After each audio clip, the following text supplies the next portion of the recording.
न अपने लोगों को गुमराह होने देना।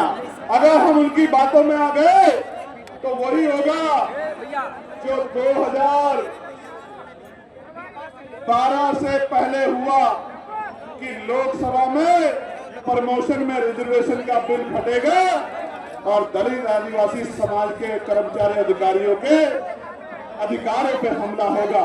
प्यारे साथियों, ये दल उस दिन कहा थे जब एक बाबा ये कह रहा था कि मरे मुलायम काशीराम प्रेम से बोलो। ये कहा थे उस दिन, अगर ये वास्तविकता में मानवर काशीराम साहब और मुलायम सिंह जी को भी दिल से मानते तो ये उस दिन सड़कों पे आके आंदोलन करते कि हमारे महापुरुषों का अपमान नहीं सहेंगे। अकेला चंद्रशेखर खड़ा था जिसने उस बाबा को कहा कि हैसियत में रहना, अगर हमारे महापुरुषों पे टिप्पणी करोगे तो ऐसा इलाज किया जाएगा कि भागने की जगह भी नहीं मिलेगी। अकेला चंद्रशेखर पर इस बात को कहने वाला। इसलिए मैं आपसे कह रहा हूं प्यारे साथियों, साहब काशीराम साहब कहते थे कि मुर्दा लोग मिशन नहीं चलाते और जिंदा लोग मिशन को रुकने नहीं देते। इसलिए मैं आपसे कहना चाहता हूं, आज मेरे साथ आपको संकल्प लेना है, क्योंकि काशीराम साहब ने कहा था जिस समाज की गैर राजनीतिक जड़ें मजबूत नहीं होती उसकी राजनीति भी कामयाब नहीं होती।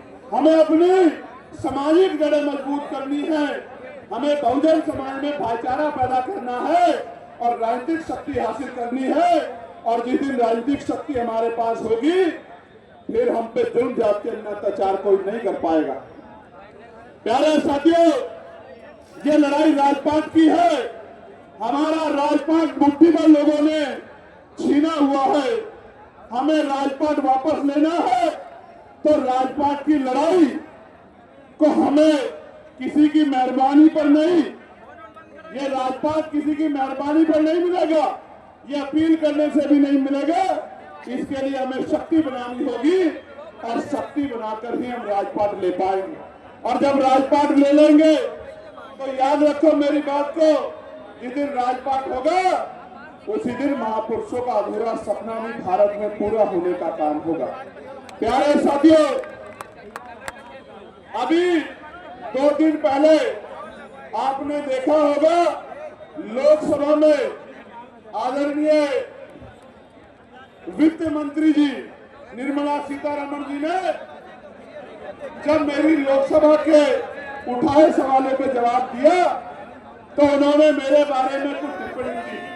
हालांकि वो टिप्पणी आपके संघर्ष को सम्मान देने की टिप्पणी थी, कोई क्रिटिसाइज करने की टिप्पणी नहीं थी, क्योंकि वो बड़ी है, मेरी मां के उम्र के बराबर हैं। बड़े सम्मान से मैं उनको ये कहना चाहता हूं कि उनके कहने के बाद मैंने महात्मा विदुर को पढ़ने का काम किया। महात्मा विदुर को मैंने पढ़ने का काम किया तो महात्मा विदुर के कुछ किस्से मुझे मिले। एक किस्सा मैं आपके सामने रखना चाहता हूं कि क्यों मैं महात्मा विदुर नहीं हो सकता। उसका कारण यह है कि एक बार महाकाव्य महाभारत में जब द्रौपदी का चीरहरण हो रहा था, दुर्योधन के इशारे पे दुशासन चीरहरण कर रहे थे, तो पूरी सभा बैठ के तमाशा देख रही थी। अकेले महात्मा विदुर ऐसे व्यक्ति थे, मैं उनके न्यायप्रियता की दाद दूंगा, जिन्होंने विरोध किया और दुर्योधन को चेतावनी दी कि दुर्योधन ये पाप मत करो, ये पाप आपकी राज्य की सत्ता को निस्ता नाबूद कर देगा। मैं इसलिए मानता हूं कि मैं और महात्मा विदुर में फर्क है, क्योंकि अगर मैं होता, बाबा साहब अम्बेडकर का अनुयायी अगर उस समय होता तो उस सभा में दुशासन की टांग पे टांग धर के चीर देता, लेकिन किसी बहन बेटे का मैं चुप होकर नहीं बैठता। मेरा जो होता तो होता, लेकिन मैं दुर्योधन दुशासन की टांग पे टांग धर के चीर देता, लेकिन ये फर्क है महात्मा विदुर में और मुझ में। जब मैंने उनको आगे पढ़ा तो मुझे पता लगा कि जब कौरवों और पांडवों में महाकाव्य में जब मैंने पढ़ा कि कौरव और पांडवों में जब बंटवारा होने लगा तो महात्मा विदुर ने प्रस्ताव दिया कि पांडवों को 5 गांव दे दो। दुर्योधन ने मना कर दिया, फिर युद्ध हुआ। आज भी यह युद्ध है।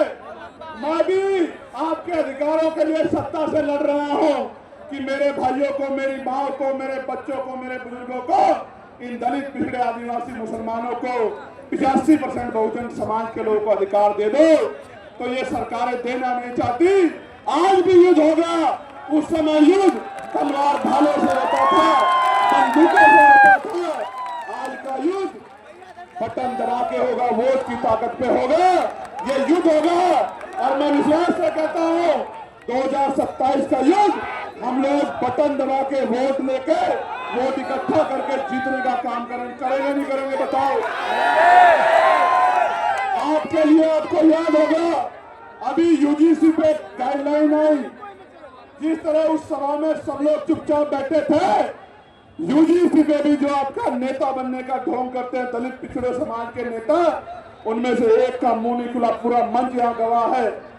बहुजन समाज की सब जातियों के लोग बैठे हो। बताओ यूजीसी की गाइडलाइन, जो हमारे पढ़ने वाले बच्चे जिनको हमने खून पसीना लगा के यूनिवर्सिटी में भेजा, उनके साथ जो अन्याय होता है, रोहित की जो हत्या हुई, पायल की जो हत्या हुई, उनकी हत्याओं को रोकने के लिए वो जब गाइडलाइन बनी तो आपके जो तथाकथित नेता अपने आप को जो आज जयंतियां भी मना रहे, बताओ एक के मुंह से आवाज निकली क्या?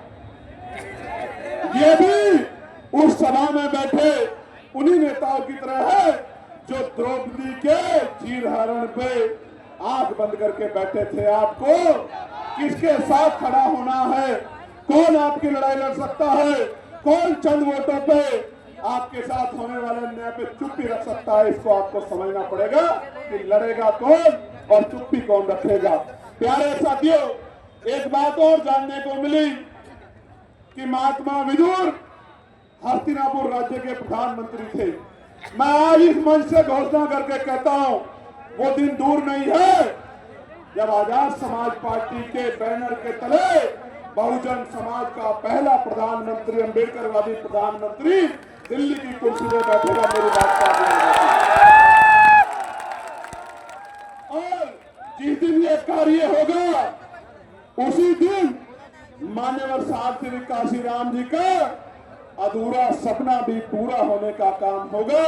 और ये मेरी और आपकी जिम्मेदारी है कि जिस ड्राइवर ने अपना पूरा जीवन कुर्बान कर दिया, जिस ड्राइवर ने अपने लिए 1 इंच जमीन, 1 रुपया, 1 खाता नहीं बनाया, जिसने रूखे सूखे भूखे पेट इस समाज को जगाने का काम किया, अगर हम उनकी सच्चे अनुयायी हैं, हमारा फर्ज बनता है कि हम मान्यवर काशीराम साहब के अधूरे सपने को पूरा करें। करना चाहिए नहीं करना चाहिए? दोनों हाथ जोड़ बताओ, करना चाहिए नहीं करना चाहिए?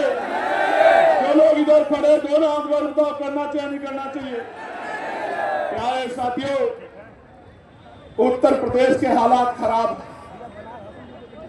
संबल में एक अधिकारी जो है तो जनसेवक, लेकिन भाषा भाजपा नेताओं की बोल रहे हैं। कह रहे हैं अगर ज्यादा लोग मस्जिद में नमाज पढ़ोगे तो कार्रवाई हो जाएगी, मस्जिद से बाहर पैर रख दोगे नमाज पढ़ने के लिए ईदगाह से तो कार्रवाई हो जाएगी। कह रहे हैं कि अगर रील बनाओगे तो रेल बना दूंगा। मैं ये समझता हूं एक जनसेवक की भाषा ऐसी नहीं होनी चाहिए। जनसेवक का मतलब यह है कि उसको देख के हर गरीब कमजोर के दिल में भाव पैदा हो कि जब तक ये जनसेवक खड़ा है तब तक मेरी तरफ कोई गुंडा आंख नहीं खा सकता। लेकिन आज हालात बिगड़ गए हैं। लेकिन मैं धन्यवाद दूंगा हाईकोर्ट इलाहाबाद का, जिन्होंने कल संभल के एसएसपी डीएम का मार्गदर्शन करने का काम किया। उनको कहा कि अगर आप व्यवस्था नहीं करा सकते, धर्म का पालन नहीं करा सकते तो इस्तीफा दे दो या कहीं ट्रांसफर ले लो। बहुत बड़ी टिप्पणी जो है उच्च न्यायालय ने जो है इलाहाबाद करने का काम किया और उनको अपने कर्तव्य का निर्वहन करने के लिए प्रेरित किया। प्यारे साथियों, आज हम लोग बाराबंकी की धरती पे हैं और एज ए लीडर मुझे कहने में खुशी है कि ये वही बाराबंकी है जिससे हयात अली खamenei साहब का रिश्ता जुड़ा हुआ है। ये वही बाराबंकी है और वो अपने राज्य में, वहां अपने देश में राज करते थे, अपने लोगों के लिए कानून बनाते थे, उनकी शहादत हो गई। मगर मैंने उनके बारे में जब पढ़ा, एक बात मुझे एज ए लीडर उनकी बहुत पसंद आई और मैं उनको सल्यूट करता हूं कि उनको पता था कि उन पे हमला होने वाला है। उनको बताया गया सुरक्षा एजेंसियों के द्वारा कि आप पे हमला होगा, आपकी हत्या हो सकती है। तो उस शेर दिल बहादुर शहादत प्राप्त करता उस नेता ने कहा कि पहले मेरे देश के 9 करोड़ लोगों को सेव करो, फिर मेरी सुरक्षा के बारे में सोचो। वरना नेता कहते हैं कि पहले मेरी सुरक्षा करो, जनता मरती है तो कल की मरती आज मर जाए। लेकिन उस बहादुर नेता की इस बात से मैं बड़ा प्रेरित हुआ। और प्यारे साथियों, मैं कहना नहीं चाहता, लेकिन यह भी सच है कि अगर सत्ता का संरक्षण कुछ लोगों को नहीं होता तो चंद्रशेखर आजाद को अब शब्द कहने से पहले शेर का दिल चाहिए। इधर बिल्ले जो है लेकिन सत्ता के संरक्षण में ऐसे लोगों को बढ़ावा दिया गया कि वो इस तरह की टिप्पणी करके माहौल खराब कर सके। मैं ये भी जानता हूं कि उनके पीछे कौन है, मैं इस बात को जानता हूं, मेरी इंटेलिजेंस की कम नहीं। मैं जानता हूं कि उनके पीछे कौन है और मैं उन तमाम साथियों को कहना चाहता हूं। मैं पहले तो उस भाई का धन्यवाद दूंगा, इसलिए धन्यवाद दूंगा क्योंकि उसने उसकी बार बार के हमले ने जो उसने लाइव आके किया, मेरे सोए हुए लोगों को जगाने का काम किया और बहुजन समाज के लोगों में भाईचारा पैदा करने का काम किया। मैं इसके लिए उस भाई का धन्यवाद देता हूं और उसको मैं ये बताना चाहता हूं, उसको भी, उसके आका को भी, कि याद रखना मेरा नाम एडवोकेट चंद्रशेखर आजाद है। मैं किसी का कर्ज उधार नहीं छोड़ता।